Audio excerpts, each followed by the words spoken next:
Hallo, ich bin Axel Scheffler. Ich bin Kinderbuchillustrator und ich bin deutsch. Ich bin aber vor langer Zeit, 1982, zum Studieren nach England gegangen und bin hinterher nach London gezogen und wohne immer noch da. Das heißt, ich habe fast 40 Jahre in Großbritannien gelebt, habe mich aber eigentlich nie als Migranten verstanden, obwohl ich das natürlich bin.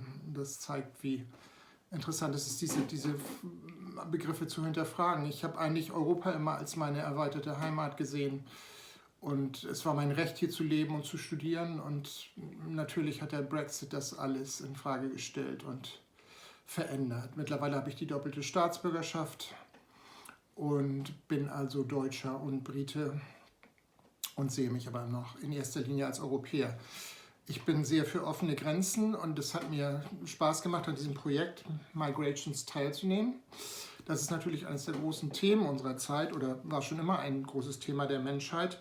Ich habe festgestellt, dass fast alle Künstler Vögel benutzt haben. Ich weiß gar nicht, ob das eine Vorgabe war, aber Vögel sind anscheinend ein gutes Symbol für eine grenzenlose Bewegung.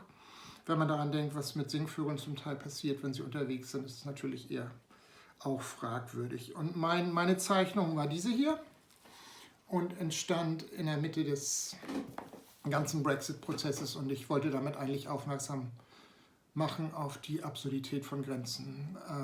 So wie man darüber nachdenkt, stellt man alles in Frage, was Grenzen betrifft, was Staatsbürgerschaft betrifft und Vögel haben das eigentlich nicht und ich habe mir dann vorgestellt, was wäre, wenn Vögel plötzlich mit Grenzkontrollen konfrontiert werden würden.